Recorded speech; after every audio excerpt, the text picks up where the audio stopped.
Hey guys, and I am back. I have tried to kind of film a couple of videos since having the new baby, but it's never really worked out. It's hard. So I am in a new location, sort of. We're in the same house, we're just upstairs on the top floor.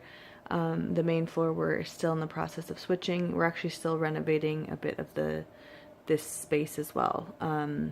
The baby's room is still not complete, and the hardwood floors are not totally complete, but our hardwood floors are in the master here, and there's the little one. Oh, are you waking up, little one? Oh, there's a mess on the floor. Sorry, guys. Tried to hide that. And then I just showed it. Okay, well, you know what it's like if you've had a little one, or if you know a friend who's had one, so please forgive my mess. So, this is going to be my birth and labor and delivery story, I suppose.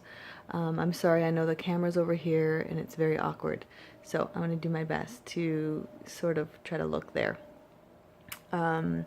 So, I was induced at 38 weeks and 2 days, which was a Sunday. She was born on the Monday, the 15th of October. So I was induced because I had an ultrasound at 36 weeks and baby was above 90 percentile, measuring at 40 weeks already, size-wise.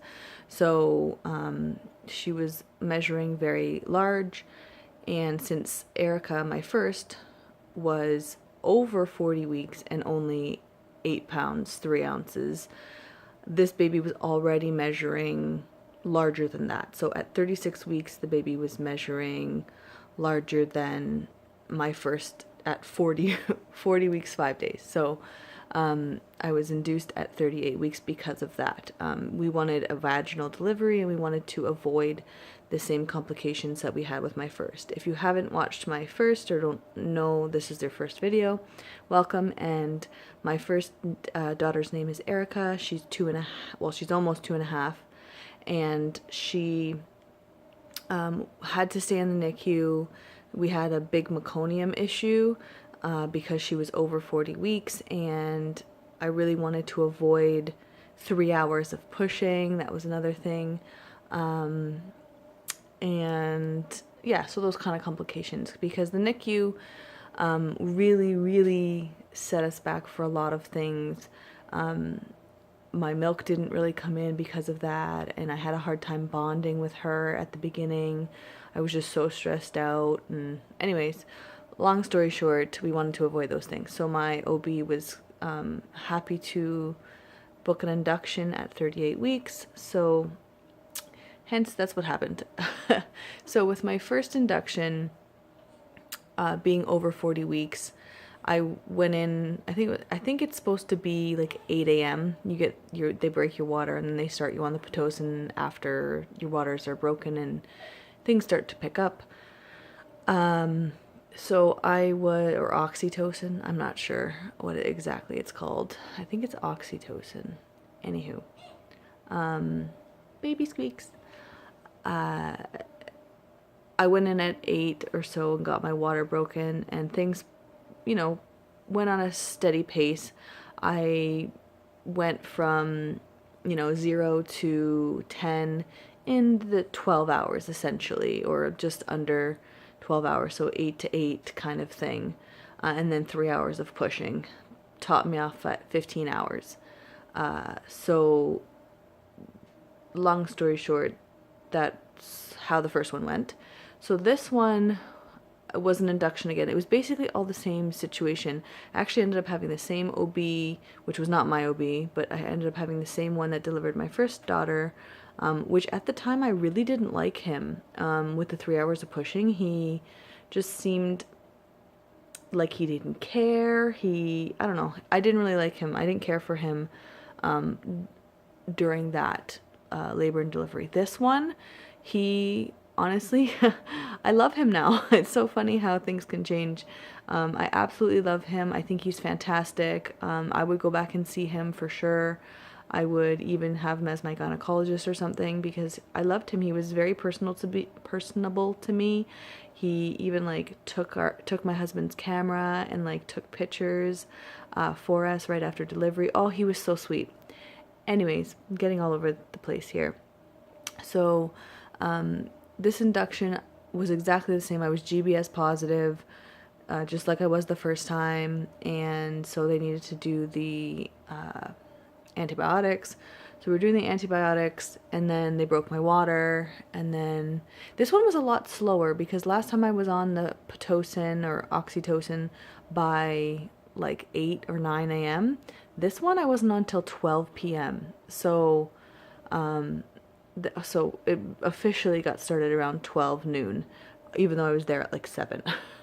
And things like they gave me my meds and antibiotics and then broke my water and all that.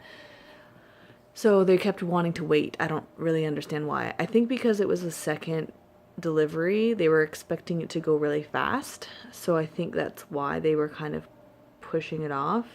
Anywho,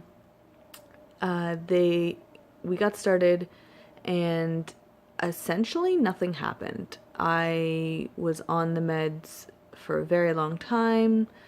They came in, they said, would you like an epidural now? And I had been on the Pitocin or Oxytocin for a couple of hours, and things were, cramping, and I was pretty consistent, not super consistent, but, I was getting them, and I was kind of getting drained a bit, and thought, okay, yeah, let's do it now, because he's going in for a 3-hour surgery or whatever, and I had been on it a few hours, so I figured, by 5 or 6 hours, things might really start to pick up and I might want that epidural. So, had an epidural with my first.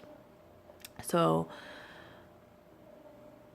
got the epidural and things still continued to do nothing. I was still at a 3, a 4. Like things were really not moving along at all. They kept changing my position. They gave me the peanut thingy between my legs. I was really trying to hold off for the epidural too because I really didn't want a catheter a bunch of times. That really hurts afterwards. And so I was really trying to hold off as long as possible. And I liked the idea that I could go to the bathroom on my own. I really like that. So, and I was able to walk a little bit, like they still want to monitor the baby and everything, but I was able to walk a little tiny bit. So around, I think it was like 3 or so, I got the epidural, and essentially nothing happened. I kept getting checked every now and again, and like they would come in and I could tell nothing was happening either, because I remember from my first, like the first thing that started to happen was I got the shakes, like the chattering, teeth chattering and shaking, the adrenaline like kicking in, and that wasn't happening. Nothing was happening. Nothing, like I was starting to get worried, and so they can only up your meds like every 2 hours or something like that, or every hour, by twos. So I forget the milligrams per hour, but basically I think you get to 30, and that's like the top end. Well, nothing was happening. Then they finally got me to like 20 or the 30, and then they were like, it seems like it could be starting now. You're at a 4, you're almost at a 5. And then they tried to like stretch it a little bit to see if that would help. And then he said, you know what? The doctor came in and saw me, and this was at 12 a.m. So it had been 12 hours, and I was still at a 4 centimeters dilated, like nothing was happening. So he came in and had the conversation with me about, if you don't make progress in the next 2 hours, it's C-section, honey. Like things are not moving along. Baby must be too big to come down. Something's going on. So far, baby had looked amazing, no problems whatsoever, not in distress. Like everything was going so smoothly in that sense. However, they were having some trouble picking up the heartbeat, so they ended up doing the scalp one, which I was a little bit scared about, but ended up being fine, and I'm glad they did it. So, what are you up to, monkey? I'll show you little one a little bit better. Oh, I can't. Everything's backwards. I will show you, I promise her. I gotta get through this quickly. It's already 10 minutes.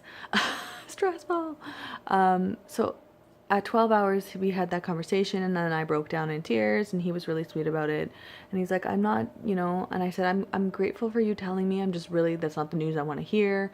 And I've been scared that that was what I was going to hear because, I mean, I've been in 12 hours and I was still at a 4. And I'm on the drugs to induce labor. Like, what's happening? With my first, I was already at a 10 by now. Like, what is happening? So he went 2 over. So I was at 32 millimeter, whatever, per hour of the drug, which is 2 or 1 over what like the max is typically. And then things started to pick up real fast. So he wanted by 2 a.m. for us to be making some progress. Well, I was 10 centimeters dilated and pushing in 2 hours. So things went very quickly. Basically labor was like less than 2 hours. So the labor was extremely fast. It was just getting me into labor that took forever. It took more than 12 hours. So that was kind of crazy. And like I said, the fear of a C-section maybe helped. I don't know.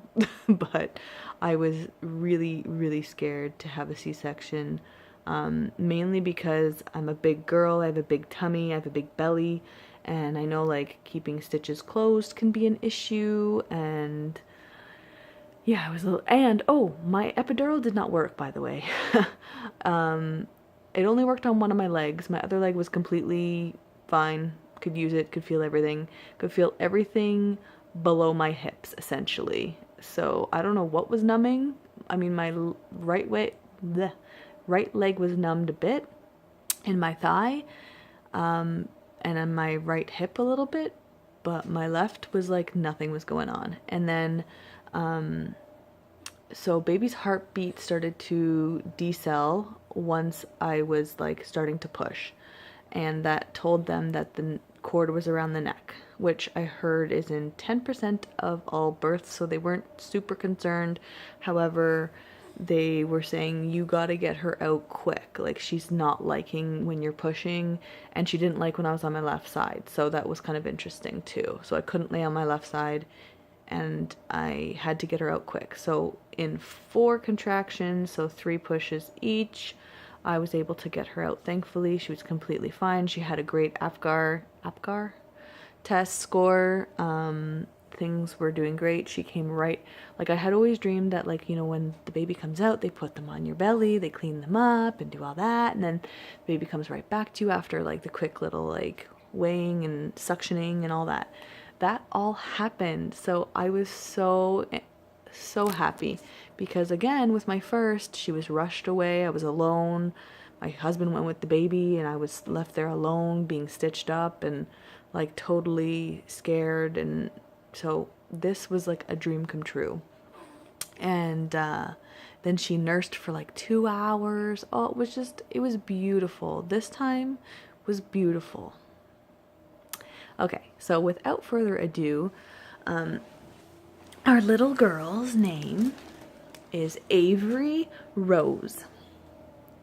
So Avery Rose, and then she has 2 middle names. So middle name number 1 is Rose, and then middle name number 2 is my maiden name, because my maiden name will be gone after my dad passes and my uncle passes, because they are the only 2 males in the family. So she gets that name as well.